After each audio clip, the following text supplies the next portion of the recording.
تيو هرنانديز استر يا ستار.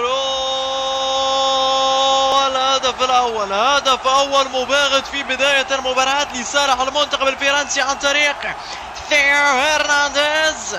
هدف اول بعد اول خطأ وهربة من انطواني جريزمان. لا تبكي يا عزيزتي، لا تبكي يا عزيزتي، سوف تعودون في النتيجة. وجنون الراكراكي وخروج عن السيطرة. عز الدين أوناحي، هذا انيستا الغلابة.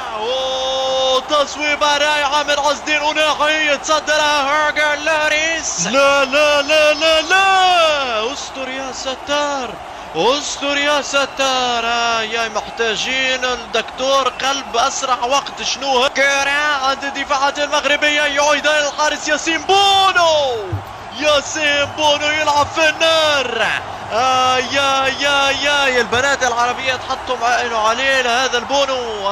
يا ضربوه عين يا اخي، فلتوه في حاله. هذه اختيار كيليان مبابي، يبعدها الدفاع، يبعد. لا زالت الكرة، هذا جواد اليامي. ضربة عميقة خرافية، يتصدى لها القايم. يا من سوء حظ.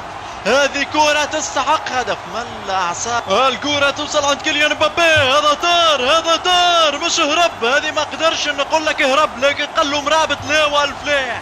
مرابط دهس امه لكيليان مبابي. يا يمل هربة من كيليان مبابي. عندك على اليمين مبابي، حذاري من مبابي. لا اله الا الله. والهدف الثاني، والهدف الثاني من كولوموني. هذا دخل لسه تو داخل. يا كسرت قلوبنا يا كولوموني. لا اله الا الله. صراحة سيناريو مخيب للامال، كان بالامكان افضل بكثير مما كان. زلزال لكرة جول، أوناحي جول.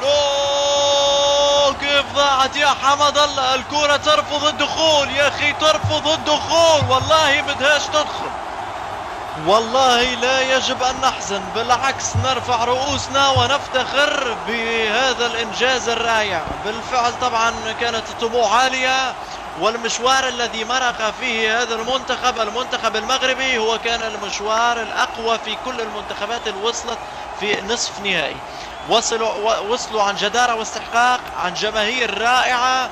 هاردك للمنتخب المغربي كان بالإمكان أفضل مما كان، لكن عشنا معكم حلم رائع وأمل رائع، وشرفتونا. وإن شاء الله في المرات القادمة